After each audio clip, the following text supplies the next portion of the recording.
महर्षि शरभंग भयंकर बलशाली विराध राक्षस का वध करने के पश्चात राम, सीता और लक्ष्मण महर्षि शरभंग के आश्रम में पहुँचे। महर्षि शरभंग अत्यंत वृद्ध थे।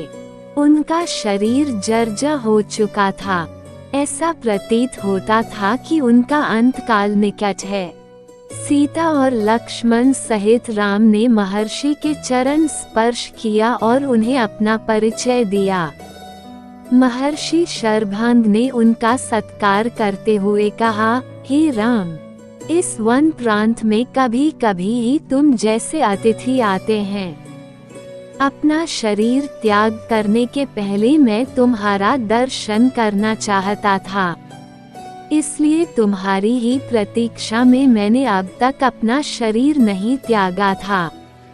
अब तुम्हारे दर्शन हो गए, इसलिए मैं इस नश्वर एवं जर्जर शरीर का परित्याग कर ब्रह्मलोक में जाऊंगा। मेरे शरीर त्याग करने के बाद तुम इस वन में निवास करने वाले महामुनि सुतीक्ष्ण के पास चले जाना, वे ही तुम्हारा कल्याण करेंगे। इतना कहकर महर्षि ने विधिवत अग्नि की स्थापना करके उसे प्रज्वलित किया और घी की आहुति देकर मंत्रोच्चार करते हुए स्वयं अपने शरीर को अग्नि को समर्पित करके ब्रह्मलोक को गमन किया।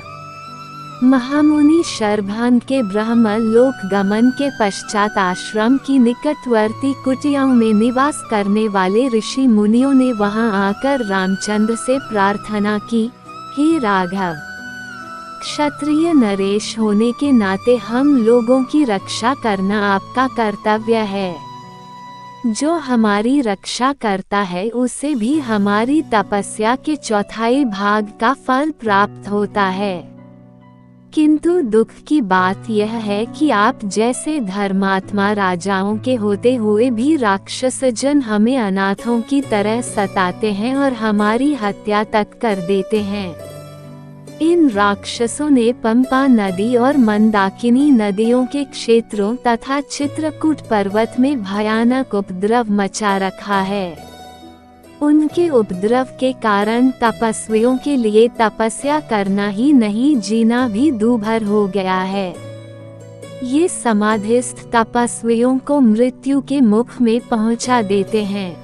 इसलिए हम आपकी शरण में आए हैं। आप इस असह्य कष्ट और अपमान से हमारी रक्षा करें और हमें निर्भय होकर तप करने का अवसर दें। राम बोले, हे ऋषि मुनियों, आपके कष्टों के विषय में सुनकर मैं अत्यंत व्यथित हुआ हूँ। पिता की आज्ञा से अभी मुझे 14 वर्ष पर्यंत इन वनों में निवास करना है। आप लोगों के रक्षार्थ मैं इस अवधि में राक्षसों का चुन चुन कर नाश करना चाहता हूँ। आप सबके समक्ष मैं प्रतिज्ञा करता हूँ कि अपने भुजबल से मैं पृथ्वी के समस्त ऋषि द्रोही राक्षसों को समाप्त कर दूंगा। आप लोग मुझे आशीर्वाद दे ताकि मैं इस उद्देश्य में सफल हो सकूं। इस प्रकार से उन्हें धैर्य बंधा और राक्षसों के विनाश की प्रतिज्ञा कर रामचंद्र सीता और लक्ष्मण के साथ मुनि सुतीक्ष्ण के आश्रम में आए। उन्होंने अत्यंत वृद्ध महात्मा सुतीक्ष्ण के चरण स्पर्श किए और उन्हें अपना परिचय दिया। राम का परिचय पाकर महर्षि अत्यंत प्रसन्न हुए। उन्होंने तीनों को समुचित आसन दिया, उनका कुशल क्षेम पूछा तथा फल आदि से उनका सत्कार किया। वार्तालाप करते करते सूर्यास्त की बेला आ पहुंची। तब उन सब ने एक साथ बैठकर संध्या उपासना की और रात्रि विश्राम भी उनके आश्रम में ही किया। प्रातःकाल राम बोले, हे मुनिव, हमारे हृदय में दंडक वन में निवास करने वाले ऋषि मुनियों के दर्शन करने की उत्कृष्ट अभिलाषा है। हमने सुना है कि यहाँ ऐसे अनेक ऋषि मुनि हैं जो सहस्त्रों वर्षों से केवल फलाहार करके तपस्या करते हुए सिद्धि को प्राप्त कर चुके हैं।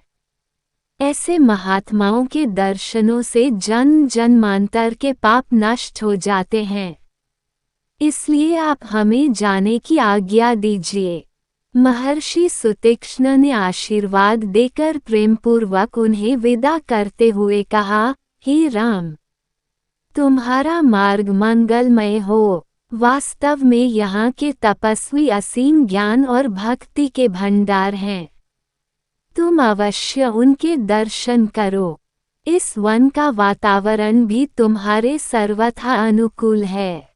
इसमें तुम लोग भ्रमण करके अपने वनवास काल को सार्थक करो।